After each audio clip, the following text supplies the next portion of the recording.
Hang on 1 second. Well, now apparently there isn't. All right, what you are looking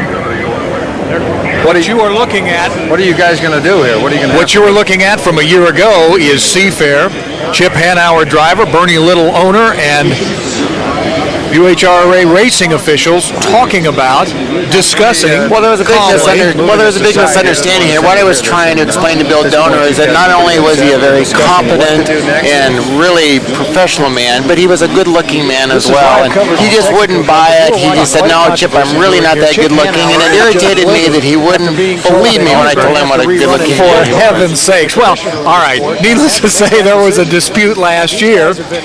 Not the reason, obviously, that Chip is not in the boat this year. The reason was they just kept making mistake after mistake after mistake, and instead of addressing that the heat needed to be stopped early, they let the heat continue all the way to its completion, which by the rules is not correct. Once the red flag comes up, the race is to be stopped.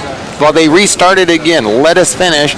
At that point, I thought, well, they made a number of mistakes, but now at least it's over. Then they came back 20 minutes later and said, no, we're going to do the whole thing again. So it would be like playing the first half, have them come into the locker room and say, guys, we made some errors in that first half, so we're going to do it again. Do you, we've talked about driving, and we've talked about maybe not driving out here certainly this year. Right. Do you miss that part of the business?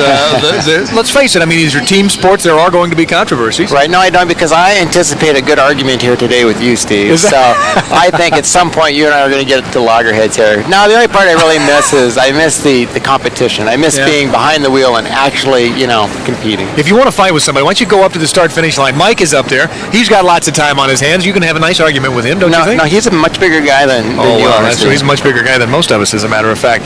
We've got Bill Rocky standing by down in the pits as we get ready to go racing here in a couple of minutes. Bill? All right, Dave Vilwalk is just stepping into the boat right now. Their crew of the Pico have been working on that engine. We talked about that little protest earlier, and they've been working really hard. They're kind of upset that this happened today, why somebody didn't protest anything about their engines yesterday, but they made them kind of hurry to get this thing ready, and Dave and some of the other camps have had a few words, but it looks like he's ready to go, and he's going to try to put it all behind him and go out here and win Heat 1A. Rick Corella. I'm down on the dock with the Chaplin's Bellevue Mazda boat, Scott Pierce, and a brand new package they put together. They've had it out in Tri-Cities. They have it out here. Scott won on this race course a few years ago, driving one of the Budweiser boats. He spent some time up on the tower with us broadcasting, and now he's back in the boat looking for a good ride here today, and they think they have the potential to go out there and run real fast. Steve, I think we've got a good race coming from our side of the race course, so I'll send it back up to you. All right, thank you very much, Rick. Tony Ventrella is on the opposite side of the pits from you. Tony, what do you have? We have a couple of boats that have not won a heat this year, to be honest with you. Are going out here, the Mill Bay Casino, you see right there. Mitch Evans is in the cockpit. They're getting ready to start it up. The other one is Steve David in the KISS 106. We'll take a look at that a bit later on. But you got a couple of boats here that have been running behind. In fact, have not finished a lot of heats this year. So I think the Mill Bay has finished a dozen heats and has not won a single one. These are long shots, to say the least, in this particular heat. But these guys don't think that way. They got to get out there and do it no matter what, long shot or not. The weather's holding up, I can tell you that. That's the good news from here. Steve, back to you for now. All right, Tony, thanks. You're looking at Chopper 7. Clark Stahl is piloting. Bill Heinlein is the photographer. We're going to take you to a commercial message and come back and go boat racing.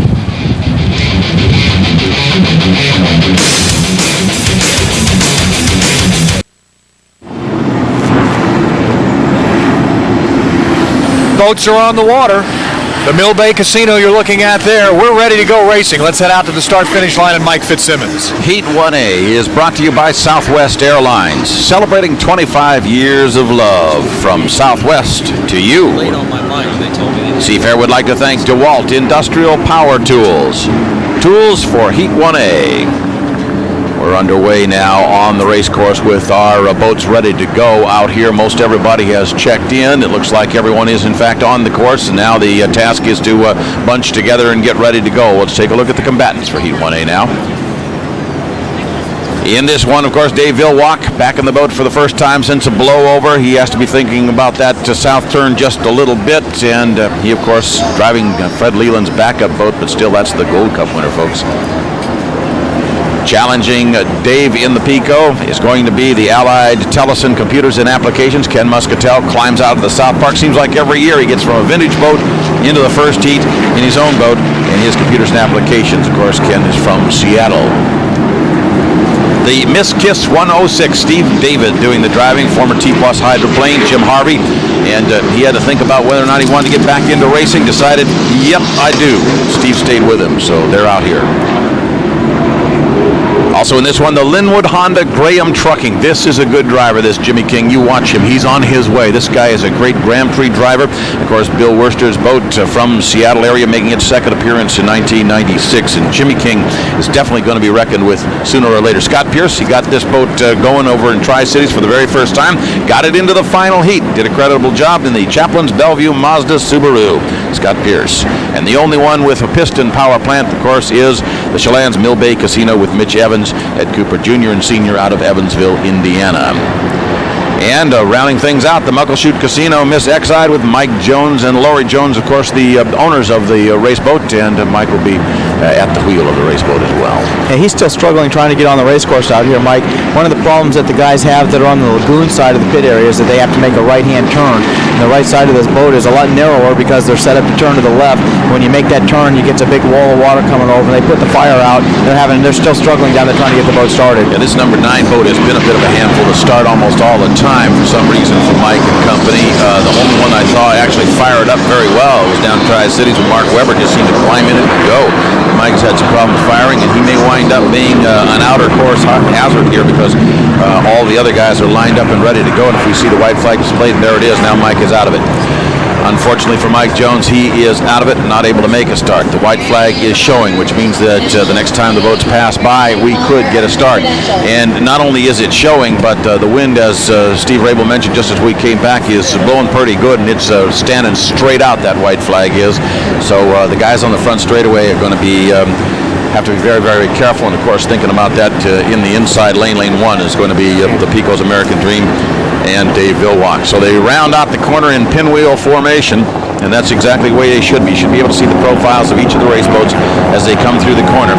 The outside boat pacing them, of course, to the line will be Mitch Evans in the Mill Bay Casino. And here they come now. You got a good lie as they come straight down. It's going to go. It's got to go. It looks really good. There's the green, and they're underway. Heat 1A of the 1996 Texaco Cup at Seafair, and they rocket into turn number 1. Looks like Dave Villwalk has command, but on the outside, here comes Scotty Pierce and Jimmy King as well. Those two white boats side by side. One got a little bit into somebody's face. Looks like Steve David almost got cut out. Don't know whether or not there was a penalty there. Chip, that got a little tight down there. What that did is it gave Villwalk a great advantage, because while those two boats in the second and third lane were kind of messing with each other, Dave was gone. He had a nice first corner. The other guys wasted a lot of time just avoiding each other. Now look at the lead Dave has. Yeah, definitely. We still got plenty of boats, though, packed up into second, third, and fourth. That is certainly where the contest lies. Dave Villwalk is out front. Yeah, there's a great race going on there for second place, but as Chip mentioned, Dave was able to squirt out in front there a little bit, and he's certainly got the faster of all the boats, and he's doing a little bit of testing here. It's got to be, as the boat gets really light right there, he's doing a little bit of testing, remembering that he got the other boat upside down, and he's running right into the wind now as they head down to the first turning. Look at this race for second. This is going to be a great race for second place. Steve David, though, has a farther way to go, but he is a very aggressive driver. Ken Muscatel tends to be a little more conservative. I'm going to put my money on Steve David, even though he's behind at this point. Steve David is behind in third place. Ken Muscatel in second place and giving chase to Dave Villwalk, but Villwalk's got a comfortable lead. In the meantime, Muscatel and Steve David are checking Steve out. David up strong on the outside there. Ken Muscatel, I think, made a huge mistake. He went to the inside of Dave Villwalk, which meant he had to cross his wake, which slowed him down considerably, and look what that did for Steve David. It did indeed. It allowed Steve David to break loose and go away into second place, and I think at this point you're going to see Muscatel give chase perhaps more than no more than about another quarter of a lap before he settles in. But Jimmy King is back there too, gentlemen, and Jimmy King is not allowing any of these guys to get very far away from him. He's staying right in the thick of it. He has now crossed the rooster tail of the U2, also the Miss Kiss 106, and has moved to the inside as well. Gosh, Ken really made a big mistake there, and now he's having to mess with this rough water, and I think it could even give Jimmy King, although it's a long shot at this point, I think it could give Jimmy King an opportunity to get at Ken as well. Jimmy's got a little better boat ride as they get down into that first turn right there. The problem that Ken's having right now is he's got, not very much room on the inside, and Steve David has enough room on the outside that he can kind of control where he wants Ken to be able to run. Everybody climb in just a little bit as they go into that lower corner into the wind. Okay, your leader is the Pico American Dream on the checkered flag lap now, and out front and in command. Second place now and fairly comfortable, but taking a few hard bounces going into turn number 2. It is the Miss Kiss 106 with Stephen David driving in third place, and now on the inside still giving chase and still trying to challenge is Ken Muscatel in the computers and applications. He does pull alongside. Let's see what happens here. It looks as though Stephen David has just a few more beans for horsepower, and he manages to finish second. Third place overall goes to the computers and applications. Fourth place, here comes Jimmy King, and he comes across in the Linwood Honda Graham Trucking, and the Chaplin's Bellevue Mazda Subaru is your fifth place boat overall across the line. You know, Ken almost got Steve David back. I am really surprised because he made that mistake. He went over the wake of Dave Villwalk, but I'll be darned, he almost got it back there at the finish. Almost did. It's got a very fast boat. That boat's got very quick acceleration off the corners there, and Steve David has to kind of wind it up just a little bit. He's got great top end, but that's about the difference in that one. And Muscatel looked very strong. Now, I'm not entirely sure that we don't have a penalty at work here because of what happened in that south turn. It looks like Muscatel is still racing hard at this point, attempting to finish one more lap, and the checkered flag is going to come out for him this time again. The flag was displayed. No, he gets the white. He gets the white. So there was a problem with Muscatel, as we thought, going down into that first corner. I don't know if we can go back to that first corner. I don't know if we have that capability, but I think what you're going to see if we can run that tape back again is that Ken did not hold his lane. He went into the corner. Now, for what you see, he did not hold his lane there. He kept moving out, bearing out. The lane 2 right there is bearing out against Steve David. Right, and that's where the penalty. Look how much room there is between the second boat, the second lane, and Dave Villwalk. And of course, all of that pushed everybody else out. Scott Pierce as well as Jimmy King out, and of course gave Dave Villwalk the opportunity to escape through the back door. When you're Dave Villwalk in that position, that is the exact thing you hope is going to happen. You hope that those guys are going to cross each other up and give you a nice clean shot out of there. On the other hand, if those boats had gotten out of that corner with Dave Villwalk, it might have been a closer race than you think. It might indeed have been. Well, Dave Villwalk has to be satisfied. Now, guys, both of you, Chip, you and John Walters, have both gone over before and had to climb back in the saddle. When that kind of a thing happens and you've got to race immediately after having had a blowover, does that weigh on you any?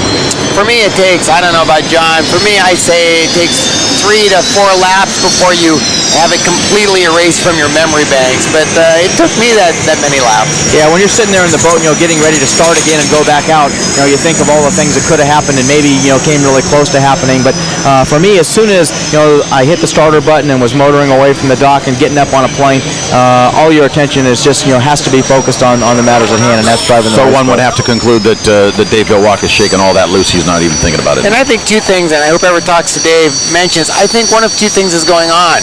Either Dave was being very conservative because of what we just talked about, having the flip last time he got in the boat, or they might not have the strength in that backup boat that we think they have. Let's find out what he says. All right, Bill Rocky is standing by down there, and to a lot of us up here in the tower, Bill, that boat looked like it was bouncing a little bit loose, especially as it was entering turn 1. Go ahead, Bill. Yeah, I thought got a little exciting there down the front stretch, and Dave's got to be happy with the way it went here, and we're going to sneak in here. He's talking to somebody else here, and Dave, first heat with this in a while. How'd it run? Great. An old friend, an old glove. It just ran real well, and the crew set it up perfect, and we'll see how the next heat draw comes and go at them. Yeah, once again, the weather's a factor. Everybody wants to know how the course is. A little bumpy out there? It's a little bumpy, but it's always going to be a little bumpier in Seattle. Okay, so you got 400 points. So far, so good. That's right. So far, so good for the Pico camp. Let's go over to Tony Ventrella. Thanks, Bill. We're here with Steve David. Just came in. Al, how you doing? I'm great, man. The leg washing is a real challenge today. Yeah. What happened in that first turn? A little mixed up there? Yeah, Ken just, I think, unhooked. Ken's a real good driver. He just unhooked and came over and nearly hit me, but I had enough room to move and still make a real good race. Now you guys are, let's see, I think you have 4 heat victories this year, finished second here. We're taking a look, by the way, on videotape right now of where you guys got close. You might describe what happened. Well, we had a real good start, and Ken came in real hot. He's got a good fast boat, and what happened, he just hit rough water. When you do, your turn fin pops out of water. He didn't intentionally try and come out on me. It just happened, and thankfully there was enough room for me to move and not get hit by him. Is this the kind of deal where the Pico had to have a problem for you to win this heat? Is that the... Yeah, I mean, Pico's a superb boat, and Dave and those guys done a great job with it. And all season long, we've been kind of the best of the rest. There's a top three and the rest of us. And Kits 106, it looks like we're right there in that same position, that we're the best of the rest. So the second's okay for now? Yeah, for us, our budget is, close your eyes, that's our budget. So we're doing great with no money. Steve, David, we'll see you a couple more times today, we hope. You betcha, Tony. Thank you. Let's go over to Rick Corella. I'm here with the Graham Trucking Linwood Honda boat. For your first ride in Lake Washington, Jimmy King, what do you think? Oh, it was an experience. Everybody told me it was going to be bumpy, and it lived up to it. The Graham Trucking Linwood Honda performed well, and we'll just see if we can step it up for the next heat. Third place finish in the first heat. Did you feel you were able to get everything out of the boat, or you just basically taking it for the ride and seeing what the competition's like? Well, we were trying to get the best we could out of what we had there. We got some other ideas coming up next, but for the most part, that was what she had. For the first time around the track, third place finish. Great way to come out of the blocks. Back up to you, Steve. All right, Rick, thanks very much. So Heat 1A is now in the books with Dave Villock piloting the Pico American Dream, the U100 team into first place in Heat 1A. Let us check back in now to the start-finish line with Mike Fitzsimmons. Heat 1A was brought to you by Southwest Airlines, celebrating 25 years of love from Southwest Airlines to you. And Seafair would like to thank DeWalt Industrial Power Tools for Heat 1A. Gentlemen, the speed's not particularly exciting. 129.428 average for the Pico American Dream in that first one. And Steve David averaged 125.603. Jimmy King at 119.601. Scotty Pierce at 118 and change. Mitch Evans at 97 and the U14 at 124, but finished sixth because of that penalty. So the water is rough. The speeds are down. And it's time for us to take a time out while we get ready to set up for the next heat.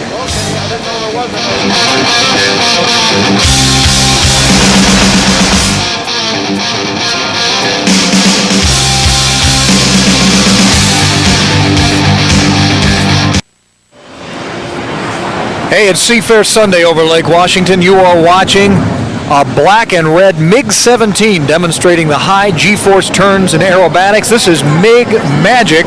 Music going on in the background. Meantime, down on the surface of the water, Lake Washington, the Miss Exide 2, Mike Jones' boat, being towed back to the pits. Couldn't get things going, so he's being towed back in. Meantime, down to the presentation stage for the winner of Heat 1A. My name is Tom Armstrong with the DeWalt Industrial Power Tool Company, and we're proud sponsor of the Texaco Cup Unlimited Heat 1, and we'd like to give you this award, Dave. Congratulations. Hey, thanks a lot. Really happy to have DeWalt involved in our sport. They help keep that Pico boat together with all those power tools, and we're appreciative to have them week after week, especially when we wreck a boat like we did this week. So, thanks everybody. What do we got to do to get you wear one of these hats? I don't know, we'll try that pretty quick. Here, we'll put one of those on me. All right. Thanks everybody. That's Dave Villock, winner of Heat 1A, and they may be using some of those power tools. As Chip Hanauer was discussing during the commercial break, Chip, you think that Pico American Dream, the boat that they're going to be driving out here today, is a little bit loose, a little bit light? I think they're in trouble. I think Steve or Dave was putting on a real brave face there, and things, the old friend and everything's just perfectly comfortable. I don't think so. No? I think either he's having a hard time getting his bearings from the accident, or they're having a hard time getting this boat set up. Now remember, this is probably the first time this boat's been run since the Gold Cup, which it won. So let's watch them all day long, but I have a sneaking suspicion that they're not the dominant boat they were on Friday evening. All right. Meantime, you have been watching there for just a moment. Anyway, yeah, there it is again, the MiG. Remember the MiG, the Soviet Union's first supersonic aircraft when it entered service in 1949. This one is owned by Bill Reisman, who is a private pilot in Portland, and he puts on a great show for the fans out here along the shores of Lake Washington. Meantime, down to the pits and Rick Corella. I'm down here at the Computers and Applications with Ken Muscatel. We're down underneath the boat now. As you can see, there's a large hole in the sponson. Ken, it was a tremendously rough ride out there. Well, I mean, it's both disappointing because the boat came apart, disappointing because I came unhooked to the first turn. I got a little bit blinded in Dave's spray, but it was no big deal. The arc was set, but when the windshield cleared, I was in lane whatever I was in, and I don't know. It's tough to take when you work so hard to get position in qualifying. First glance, is this something we can put a Band-Aid on and get back in for the second heat, or a little later on today? Well, it's pretty serious delamination, of the. This is pretty serious damage. I'm not sure what we're going to do. It's possible we're done for the day. I don't know, but it looks pretty bad. We're down here with Ken Muscatel, and so far the story is not good here at the Computers and Applications. Steve, back up to you. Rick, let me ask you very quickly, just turning into that first turn, just the water and the slap of the boat tore that sponson up as badly as it did? Ken, a question from up above. Was just the turn, or was the water that heavy that when you hit, you think you tore this up? In fact, we broke both uprights too, so the wing was flopping around.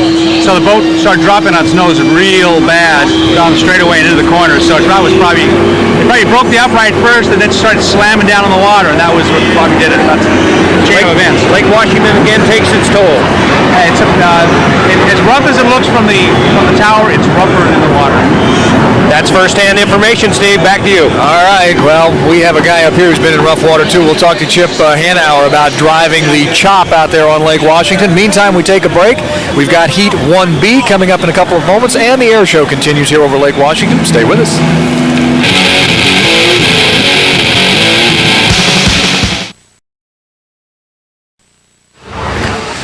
Hey, welcome back to the shores of Lake Washington. This is Kiro Television. You're looking at our... There you go. Hi, how are you, Roger? All the guys out at start-finish line, you're looking at us. We're sitting high above the pits here, and we can tell when that wind comes kicking up, and we hope that the drivers can understand and can tell as well. Meantime, there is a lot going down in the pits, and it's not all having to do with boat racing. Here's Bill Rocky. Right now, we're with Mark Tate's getting ready to go into the Smokin' Joe's, and he just had a conversation with Mariner pitcher Randy Johnson, who we can't quite see him right now. We're going to try to get him over here a little later. The big unit's out here on the Coast Guard barge, and he's taking in a little bit of hydroplanes, and evidently him and Mark Tate are buddies. Steve? Evidently. Now, Mark Tate, I see the look of a driver who is concentrating, Chip Hanauer, who is thinking about what's to come here in Heat 1B, where he'll be side by side with the Miss Budweiser. Take us through the moments before a race. Well, I think Mark has a little more pressure than anybody else out here. Steve Woomer desperately wants to win here. He used to come down here when he grew up in the Rainier Valley. This is what he's always wanted. And that pressure goes down towards Mark Tate. Mark feels that. It's been disappointing. I think last year they thought they had the race won. There was a number of times they've been so close. So I think Mark feels a little more pressure, a little more anxiety than any other driver out here today. We remember a couple of years ago when Mark Tate went for a bit of a flight back there on the backside. You went right under his boat, as a matter of fact. Well, the camera angle looked like it went right under him. It was a little bit, it wasn't quite that bad. I was right next to him. And the thing that was amazing about that blowover is the boat got upside down and then it got stable again. It flew upside down very, very well. It was frightening to watch. I remember coming back to the dock, and I was pretty shaken. I was pretty shaken by that time. Mark and I'm probably closer to Mark than any other driver out here, and that's not what you want to see. And it's interesting. It's interesting as well because of the competition between the two of you. It's interesting. A lot of folks may think that maybe Mark Tate, maybe Chip Hanauer are not friends, are not very close, and it's just the opposite. Well, I think it comes from respect. I think what happens when you race a guy week in and week out, year in and week out, and it's a guy as good as Mark that you have respect for. I had respect for Mark before he got here. Then you become close because you want to beat the best, and when you can beat a guy like Mark, you feel like you've really done something. Well, up until this season, at least, the Budweiser has perennially been the best, but this year it has not won a race, and it is working on a record that's been long-standing for not winning. Let's go to Tony Ventrella in the Bud camp. Yes, we are. We're down here with Bernie Little and Ron Burkle from Ralph's Grocery Stores, part of the sponsorship here. Bernie, one thing, I saw you in the parade. You looked great the other night, first of all. How are you feeling today? I was freezing then, but I'm feeling better today. It's really rough out there today, but I think we're going to see some really good racing. I think the weather's going to hold out, and I think all those fans that are sitting at home looking ought to get on out here. We're going to put on a good race for them. I think the weather's going to improve too. How's the T5 running? Well, it's running real well. In fact, we chose it. This is the T5, and that is the newest boat we own. Really hadn't been in competition. To really be in competition till today, and now we're going to really give it a whirl. All right, and one of our sponsors. Just a quick note from Ron. Who's the little guy? This is Andrew. How are you, Andrew? Having fun? Yes. That's all you needed to say. All right, guys. Tell them who's going to win. You know who's gonna win? Who? Burn. Bernie. Bernie's going to win. All right, that's good. All right, thanks, you guys. That's my Very nice, very nice. All right, good luck, you guys. Thank you. Boy, Bernie gets them indoctrinated at an early age. I thought Mark Tay was under a lot of pressure. That kid was under a lot of pressure. To come up with the exact right answer. And that was the right answer. Yeah. What are the chances, Mike Fitzsimmons, Chip Hanauer, what are the chances for the Bud Boat today, realistically speaking, coming up here in Heat 1B? I think they're good. I think the Budweiser is 1 or 2 adjustments away from being right there. The other thing that Bernie said there is this boat has not been in competition yet. It was built new last year, this year. They may find that this boat is a wonderful competition boat. Maybe not as great a qualifier. We'll find out. We'll all find out here in a few minutes.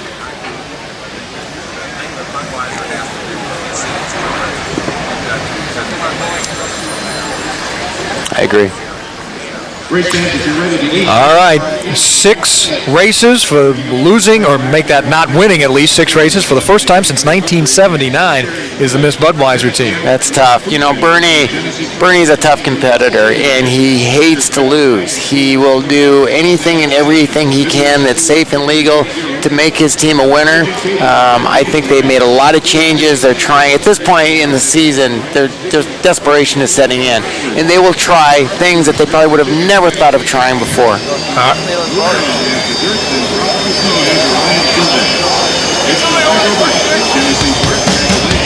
You bet. All right, John, thank you. We'll be right back.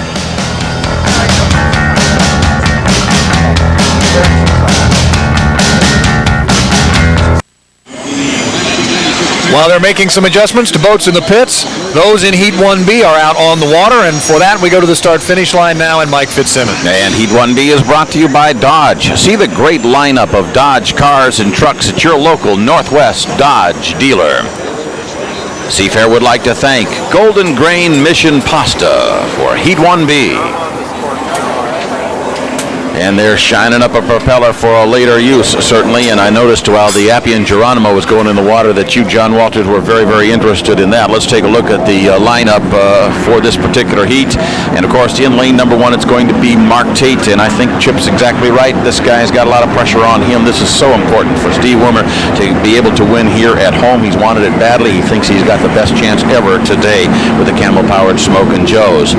On his right is going to be this gentleman, Mark Evans, taking over for Chip Hanauer, driving Bernie Little's Miss Budweiser. And as was mentioned, Turbine 5 appears to be a boat that might just turn out to be a great race boat, if not a great qualifying boat. And in any event, Mark is certainly looking for his first win here on Lake Washington and would love to do it today. And he's got a good shot. So does this guy, Mike Hansen, in the DeWalt Tools. These guys have made some changes in the boat. The boat is faster, it's looser. And I think Hansen's getting a better boat ride now than he has in a long, long while from this boat that's owned by 13,000 people in Madison, Indiana, on the banks of the Ohio River. Also, the Miss Elam Plus, Nate Brown, is the driver of this particular race boat. They've got a little ways to go yet, but Marine Technologies' Seattle-based Miss Elam Plus is a beautiful race boat, and in time is going to develop into a front runner. And Nate Brown, of course, will look for any opportunity. This is a great new rookie, Mark Weber, driving the Miss Exide 2, the U11 boat, Laurie Jones's boat from Sumner, Washington. He, of course, the defending national champion in Unlimited Lights, as the Red Dog driver, will perform a little bit later on in the Unlimited Lights final here. But Mark is a good driver, and I think you're going to see some real strength out of him. Larry Lauterbach is driving the boat, of course, that John is the crew chief of Bob Fendler's Appian Geronimo, the U-19, taking over for Tom Hindley, who was injured last weekend when the initial boat was disintegrated in the Tri-Cities. And Dennis Parker getting his first start as an unlimited hydroplane driver in the United States, driving the Outback Steakhouse, the boat from Australia, and they got in just under the wire this morning. While we have the white flag up, we have an opportunity for a start here, and they're a little bit out of position. I think they're going to send They give the green. And Larry's got a great start as the Appian Geronimo there as he sticks his foot to the floor heading for the first turn. You can't really see who's on the inside. Mike Jones has dropped back a ways, but it's going to be close up there in the first turn as we come down. The Budweiser gets down there first. He's going to keep the pressure on Mark all the way around the turn. You can see him trying to tighten up the lane there just a little bit, hoping that Mark's going to have to back off the pedal a little bit and slow down. Mark Evans did indeed get a good start, and he really put the pedal to the metal. Miss Budweiser is out front with Mark Tate on the inside with the lane advantage, trailing about 5 boat lengths points back, and we've got a good challenge going also from the DeWalt Tools as well as the Elam as the boats rocket into turn number 2 for the first time of 3 laps around. Rough water up there. Let's see what happens this time. Mark Tate takes a very tight corner. He always can be counted on to paint those buoys around the corners, but Mark Evans seems to have some horsepower as the Miss Budweiser comes across the line. The leader at the end of lap number 1 with a 142-mile-an-hour lap there. That shows that they've come with some speed in turn 5, and he continues to hold the lead as he goes down into the first corner on the inside with the lane advantage. Of course, still happens to be the camel-powered Smoke and Joe's, and this time it looks like Mark Tate wants to choose him up just a little bit more through the corner and see if what he's got coming out of it. They're going to come out of this corner just about side by side now. As they do so, it is the DeWalt Tools entering the turn, going toward the apex of turn number 1. Down the back chute now. A great battle for 1 and 2. Miss Budweiser, your leader, and the camel-powered Smoke and Joe's. You can see that Mark Evans there is trying to hold Mark Tate in nice and tight to the buoys there, and when he does that, he makes him run in that slop, but he also makes him have to back off the throttle just a little bit because he can't hold his lane, and he doesn't want to get in an infraction. The Budweiser gets really light as he hits a big puff of water there, and that boat bounced up. It didn't fly away. The boat on the inside of him there, Smoke and Joe's, however, they've had just an outstanding boat ride all year long. Today, they look like maybe they're just down on a little bit of horsepower, or maybe didn't pull the right propeller out of the box. Either that or they had a secret weapon in the Bud camp. That Budweiser looks magnificent right now as they go through the corner. And once again, Mark Evans is going to tighten down on Mark Tate at the exit pin as they get through the corner. However, Tate stays with him, matching speed at least, but 3-4 boat length disadvantage for the camel-powered Smoke and Joe's. Up the back chute, Mark Evans on lap number 2 is moving very nicely at this point and has a tremendous speed advantage going for him, and he has the opportunity to stay wide this time and to avoid the possibility of going through the nastiest of the slop, and he does indeed get through the corner very nicely. And the checkered flag comes out for him. Mark Evans, a surprise. I think he's laid a message on Mark Tate that Mark wasn't expecting. Here's the winner, Budweiser. Mark did a tremendous job in that heat. He got a great start. Mark won this race at the start line and through that first corner. As you can see, really there was no, Mark Tate had the shorter distance to go. Mark Evans had a great start, made every corner perfect. I can't see one little bobble he would have made. If he did make a bobble, I think Tate would have gone by him. Mark did a tremendous job. Yeah, he surely did. He had his timing just absolutely perfect. Here's a great race to the start-finish line now with the Elam coming across the line in 4th place overall over the Appian Geronimo in 5th. And it was the DeWalt, the 3rd place boat, still out there racing. The Aussie managed to pick up, the Outback Steakhouse is going to pick up a 5th place finish here, ahead of the Miss Exide and Mark Webber. John, I don't know what you think, but to me the Budweiser boat ride looked better than it's looked all year, and I think he had as good a boat ride as Mark Tate. Yeah, I agree. It looks like he's got some damage on the inside of the air trap, though, as he comes around and he's starting his cool-down lap here. I agree. I think the boat ride was really good. One time there, just as he was exiting the upper turn up here, the boat hit really hard, and there was a big puff of water come off the recovery areas on both sides, and the boat pitched up in the air. Mark had to get on the wings and lay it down a little bit. But I think they've got some serious boat damage when they get back to the dock there. We'll have to take a look at it. Inside left sponsored wall does indeed appear to be damaged as Mark Tate now returns to the pit area, also in the camel-powered Smoke and Joe's, and the DeWalt comes back. This water is rough, and this water is going to claim some boats one way or another. The attrition is something we're going to have to watch as a factor out here. I don't know necessarily that it's going to be a matter of wind or serious damage, but this kind of stuff, this is the second heat, and the second time boats have come back pounded about. And now underwater is that area that is damaged. So as the crew jumps on board the Miss Budweiser, as they come back to the pit area, it's on the left sponson over there, the underside of the left sponson inside there on the air trap. Yeah, it's kind of between the main wing leading edge and the first canard there, and you can't really see it right now because the cockpit and the canopy's in the way. But I think if you can get the shot over the top there just a little bit, you're going to see that there's a big hole there, and the entire inside of the sponson is exposed. Chip, that average at 141.08 was plenty fast for this kind of water. Yeah, and the other thing I think we have to start looking at now is what is the better lane? Is it lane 1 or lane 2? In Seattle, it's a tough call, and he just, he made a great run in lane 2. Let's hear what Tony can get out of Mark here after this heat. All right, what a way to start the day, Mark, huh? Might as well start out with a win, that's for sure. Boy, it's rough out there, you guys. It's really rough. It's going to be a long day. You got the jump, though, right off the start, and that seemed to be the key to it. That is a big key. We went out practicing earlier and made sure we had the acceleration for it, and the new T5 boat seemed to handle it well.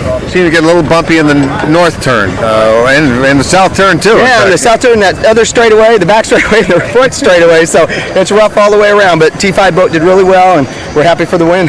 One more thing, once you came out of the first turn and hit the straightaway, did you have a pretty good feeling about it at that point? Well, I didn't want to get too confident because I knew Smokin' Joe, they got horsepower, and they kept coming up, and I just wanted to leave him as much room as I could. It was really rough on the inside, so I tried to stay out my inside lane, or my outside lane 2, and made him work for it, so we had him covered, though. Talk a little bit about the north turn. I know it was a little rough up there as well. It really is. When you have that many boats out there, it sure stirs it up.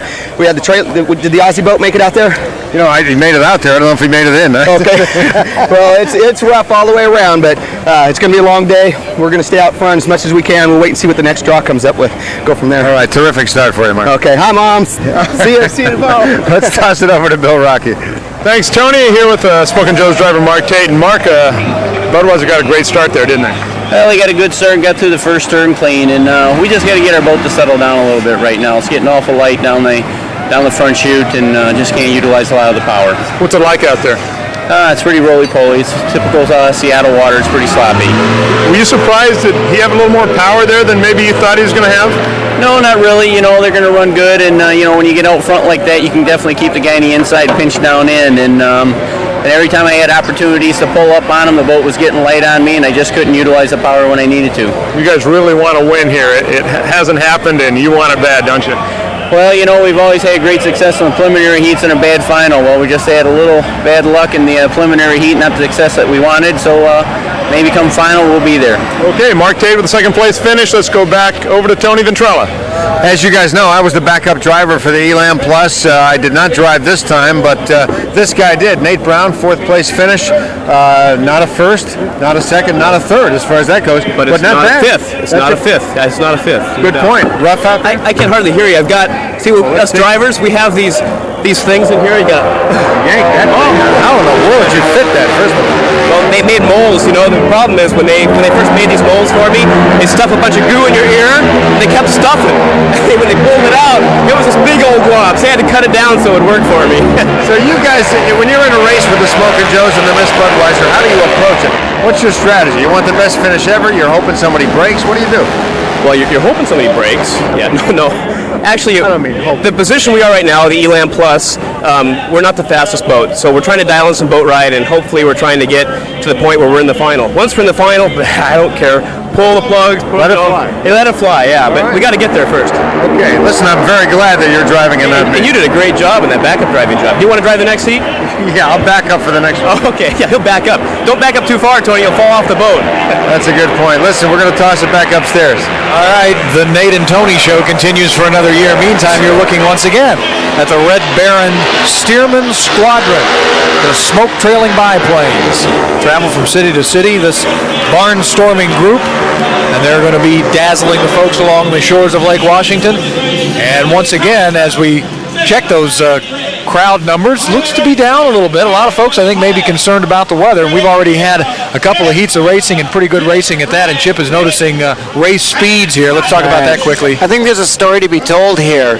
Both the first and second place boat, the Bud and the Smokin' Joes in Heat 2, went faster than Dave Villock did in winning Heat 1.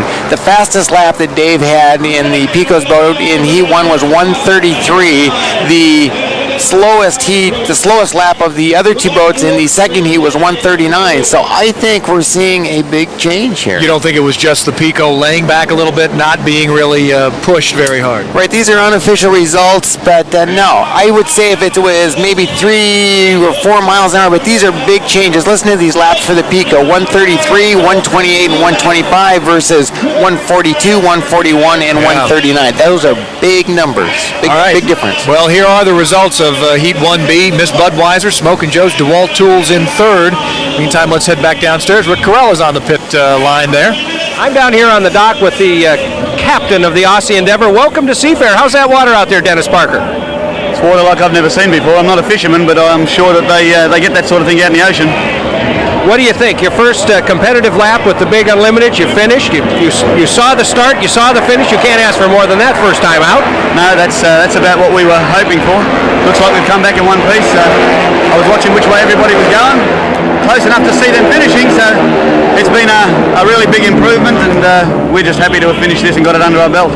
This last 2 weeks has been a struggle. I know ripping the transom out over at Tri-Cities, up for 3 or 4 days, putting that back together. It's got to be very rewarding to be here and get a finish in under. It's been awesome. It's been a hectic 2 weeks. I need to sit down and relax and do something, but it won't be until tomorrow, and then we're off home, I think, the way we're going. But yeah, it's just been something else, and to finish today, it's just the icing on the cake. It makes the crew feel happy. I'm happy. We finished 6th, but somewhere along that, we got the points. We're happy to be here, and we're happy to have a couple of sponsors that we have. Seafair's now international. Back up to you. All right, Rick, thanks. Mike Fitzsimmons, wrap up Heat 1B if you would. Heat 1B was brought to you by Dodge. See the great lineup of Dodge cars and trucks at your local Northwest Dodge dealer. Seafair would like to thank Golden Grain Mission Pasta for Heat 1B. I agree with you, Chip. If you look at the average for the Budweiser at 141, the average for the Picos at 129, and you see the U10, the camel-powered Smokin' Joe's at 138, that could tell you something. The tale of the tape could be very interesting today. We'll be back with more from Lake Washington.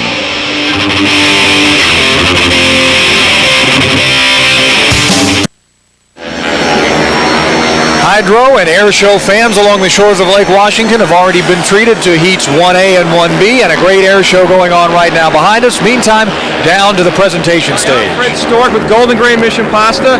Golden Grain Mission Pasta is proud to sponsor the Texaco Cup at Seafair Unlimited Heat 1B. Congratulations to Mark Evans of Miss Budweiser. Great job. All right, thank you very much. Appreciate it. Hey guys, that's the way to start out the first heat, huh? Well, thank you, Budweiser. Thank you, Golden Grain, for being here, sponsoring this heat. The start's where it's at. We're going to be out there in the next one. We're going to do the same thing. Hopefully, we'll finish up in the final in the same spot. Thank you much, all of you. Mark Evans receiving congratulations as winner of Heat 1B. Tony Ventrella, though, is in the pits where that Budweiser boat is undergoing a bit of work right now, Tony. Steve, there's a lot of sanding going on. It is mostly superficial. It is mostly fiberglass repair. They say there is no damage to the boat, no significant damage. At least they're hoping that there's nothing that they don't see right now. And you can see them doing some sanding now. And then to the right here, if we might pan over here, they're preparing to repair the fiberglass. You see some cans of whatever that is that they use to fix the fiberglass. And I don't think the boat's going to look that good, but it certainly will have no effect, we believe anyway, on the way it runs. I guess you guys are just patching it up. Is that what's happening so far? Yeah. Okay. And there you see the repairs go on, and they're working quickly to get this thing back to the way it was before. Certainly it's not going to be as pretty, but they hope it runs as fast. Steve, back to you. Tony, thanks much. Chip Henauer has seen his share of repairs done on boats over the years, and again, just superficial. Shouldn't take them too long to get that done, right, Chip? Yeah, that's actually a lamination. There's actually 7 or 8 layers of material there, and what's happened is the first layer is delaminated, but there's plenty more. They'll put some fiberglass over that to protect it. Should be okay. You're pretty impressed with the Budweiser outing on this first heat, aren't you? I'm very impressed. I smelled it all week. I think they're very, very close, and I think what we've seen is a big change here. Now all of a sudden, Mark Evans has got lane picks. All of a sudden now, he's in control. Mark Tate has lost control. But which lane is the better one, number 1 or number 2? Will Mark Evans pick 1 or 2? He won from lane 2. Will he go into lane 1? It's going to be interesting. All right. Chip has had an opportunity now working with Kiro for the last several days in talking about what those people do in the pits that you see there working and sanding on the Budweiser at the present time. It's quite a coordinated effort. Let's hear Chip's story on what goes on down in the pits. When the boat comes back from the dock, it looks kind of chaotic. You see a lot of people go in a lot of different directions, but actually it's a very orchestrated thing. Each one of those people in a uniform has a very specific job. What he has to do is he has to do that job in a very short amount of time. The crew chief or team manager then has to make the decision what's going to happen to the boat, get that information back out to those same people, and they have to take care of their specific duty. It looks chaotic, but as I said, it's very orchestrated, very critical that each guy does his job in a very quick amount of time. the first thing that obviously has to happen is you got to get the boat back on the trailer. Even that is well orchestrated. Each guy knows specifically what corner of the boat he's supposed to go to get the lifting slings hung up. Each line guy knows which line he's going to handle. It's the same line each and every time. Part of the reason this all works is that it's done repetitive. Each guy always doing the same job over and over. So you don't see a lot of chaotic yelling back and forth. You do this, you do that. Then the guy leans into the cockpit and he has to get the computer information. The computer information is basically on a floppy disk. What he'll do is he'll take the floppy disk out of the cockpit and he'll take that back to the boat where it'll be downloaded on a PC and it'll give them all the information that they need to make the change for the next run. There's everything in that computer from throttle position to wing position to top speed to acceleration. All the information they need except the driver's input is contained on that floppy disk. First thing the propeller guy has to do is get the propeller off the boat. Only then can he do the check that needs to be made. And what he'll do is he'll put a number of chemicals on the propeller. The biggest thing he's looking for is cracks. The propeller is under a tremendous amount of stress, amount of pressure, and he's looking for any surface cracks that could show up, grow, and actually turn into a broken propeller, which can cause a tremendous amount of damage to the boat. Even little things got to be taken care of. The windshield's got to be cleaned. They even put a chemical on it called Rain-X, the same thing you use on your car windshield to keep it clear in rain and oily conditions. The whole boat is wiped down simply because the guys working on the deck of the boat need a stable platform to work from. If the deck is wet, they can slip and fall, and that's happened a bunch of times. Obviously, the boat runs fuel, just like your automobile. It's got to be refueled. That's calculated every time. They know exactly how much fuel is in the boat. They keep very close track of that because obviously they only want to carry the amount of fuel in the boat that they have to, because fuel is weight, and you don't want to carry any more weight than absolutely necessary. He was on the throttle? Yeah, he was on the throttle. He was on it most of the time. The information that was brought from the boat on the floppy disk is brought to the engineers in the truck. Here it's put into the computer, downloaded, all the information is put down on paper. From that point on, the driver is brought in to get his input. So the combination of the technical input that comes from the computer along with the input from the driver will let the engineers make the decision they need to make the boat faster and more stable for the next heat or the next run. After the input is brought down, oftentimes that means an engine change. The engine's pulled out of the boat. The engine people make the adjustments that have to be done. That engine may be put back into the boat, or it may be retired and actually put back in the truck. But it's all the information that comes from that computer and comes from that driver input that makes these decisions possible. After each guy has done his specific job and been given the directives by the team manager, hopefully when the boat goes back out, the right changes have been made, and you've got a better boat going back out than you did when it came in. All right, you learned a lot there about the pit crew and what all they do with Chip Hanauer. And Chip, that goes for a team like Budweiser, who is very well funded. Does it also go for these smaller teams down here?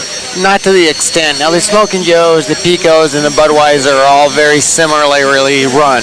They all have computers. They all have specified people. A lot of these smaller teams have volunteer people. They don't do the job week in and week out. Sometimes they have different people from race to race, so it's not quite as coordinated, not quite as professional. All right. Rick Carella's down in the pits right now with the story for us. Rick? I'm down here with Bob Fendler and Larry Louderback at the U19 Appian Miss Renegade. For owning Geronimo. Whoa. For owning a boat for 4 days. No wonder I don't know the name. Not a problem. You got it in the race. You got a ride out of it today. Now John Walters is standing by at the start-finish line to hear what happened out there. Larry, can you tell us what was going on? Well, I thought John could see what's going on. She's a little loose still. The Appian Geronimo boat is, we're trying to run some different propellers that boats used to. And right now we're having a hard time keeping the boat in the water, so we're putting a little more wing in it. I can't run full throttle down the chute, so I got the canard wings up, and I'm still flying the boat. So if we can get the boat settled down, we can probably pick up a few more positions there, I think. Bob, you've driven this many times around this race course. Rough water is always a problem here. Is there any way to overcome it? No, not really. The boat has to be set up in a safe manner. You have to have good drivers, and of course Tom Henley and Larry Lauderback are the best around for us. Anything we need to ask John while we got him on the line? No, just hi, John. They're waiting for you, John. They look forward to your time coming back. All right, well, thanks, Rick. Back up to you, Steve. Just a hi, John. That's all it was. John, it must be a little bit difficult, isn't it, trying to keep track of what's going on as crew chief, trying to be a part of that team and yet be out there and watch all the boats and all the racing action out there at the start-finish line? Yeah, it is a little bit. Actually, my role with this team from the beginning has been more of a tutor or a teacher, and what I've been trying to do is show each person on our team with the Appy and Geronimo, what their role was going to be and pick out their particular skills and hopefully enhance that. More importantly than anything, I guess, is to make sure that they don't end up, making mistakes that we've already been through or that I've already, been with different teams that we've seen those mistakes made, and try to, keep that learning curve on a positive side and don't end up having to, burn up a bunch of equipment or hurt the boat or, make mistakes that are going to cost us a lot of time and effort and money later. So with me being out here, we've got guys in place there that really are acting as a crew chief in the pits, so I think they're going to be just fine. Let's head on down and see what Tony's up to. All right, hey, not too much at this point. The Budweiser has a little more time than they might have had, since I guess they're in Heat 2B, which runs, at 1:30? Is my schedule right about that? So they got a little more time to get this fiberglass work done. Hey, let's take it the second stage here, the next stage of the fiberglass work, as we get set to patch up the Miss Budweiser, the T5, the boat that won the last heat. And like I said, this is not real damage, and Chip backs me up on that one, but they're just kind of fixing it up. One layer kind of shaved off in the rough waters, and they are putting the glue on the paste. What do they call that stuff? A laminate, I guess it is. It's not going to be pretty, but it will run.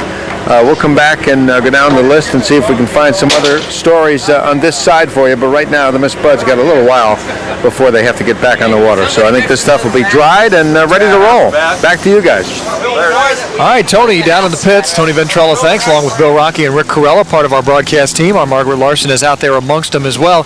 And guys, this is what live television is all about, so I'm just going to flat ask our guys down in the truck what it is that we want to talk to Margaret about right now, because I didn't quite catch it last time. Margaret's done a number of stories, and she's working for us out there right now. So go ahead. Well, we already did that one, fellas. We already played that tape. So let me do this. Let me chat with Chip then for a couple of minutes as we bring you in, Chip. We're also lining up now. I think we've got some of the lineups here standing by for heats 2A and 2B, do we not? Right. 2A, we've got the Muckleshoot boat. We've got the Appy and Geronimo, DeWalt, Kiss 106, Smokin' Joe's, and the computers and applications. Ken Muscatel, he's out. Just too much damage. So this time around, Smokin' Joe's will be out there without a lot of competition, much as the Pico was in Heat 1A. Exactly. Now, what that does for the second heat is going to be very interesting, because Dave Vilwalk will have lane pick, even though Budweiser won their heat and they won their heat, or Vilwalk won their heat, because he was fast qualifier. So in the case of a tie, they get to pick lanes. Now, two things going to be interesting is, is Dave Vilwalk going to pick one or two? Let's go to Bill Rocky. I think he's got the DeWalt people. That's right, Chip. Mike Hansen, a little bumpy out there. Everybody bouncing a little bit here. Typical Seattle? Yeah, it's typical Seattle. It's always rough here, but it's exceptionally rough today. You got the wind blowing coming down this front straightaway, so the boats tend to get a little bit loose. So you got to really be on your toes this weekend. I guess if there's any big surprise so far, it was that Mark Evans came out of that heat with a win. Does that surprise you at all? Not really. I think Chip kind of led everybody in Seattle on that, the Bud guys, they're not hurting all that bad. They're running competitively, and they just need to have a break or two go their way. And they had a break. Mark got an excellent start, pinched the Smokin' Joe in the first turn, and off to the races he went. Hey, how do you look at this? You've got three boats ahead of you speed-wise, but you're just kind of hanging in there. You're pretty consistent, and you just kind of wait for something to happen? No, we're not waiting. We're always working on the boat, trying to get the thing to go a little bit faster. It looks like we're patient, but we're always working on the thing, trying to find another mile an hour or two so we can catch up to them. We'd like to be able to go out to the final and have an opportunity to win this thing, so we'll work on it all day long, try to get a little bit better boat ride. Each time we go out and run the boat, we learn something, and we'll change it, and come the final, we'll be loaded for bear. Okay, this camp's still based back in Madison, and how's the spirits back there? Everybody still fired up about your camp here? Oh, East Coast swing was tough on us. We didn't perform very well, but we made some major changes to the boat for the Tri-Cities race last weekend. Came out with a third there. The boat ran a lot better, got through the turns cleaner, and I think we're a lot better prepared than we were the first half, so I'm sure the town's going to get a lot more excited about us now. All right, well, good luck. Mike Hansen, driver of DeWalt Tools, and they're going to be right there.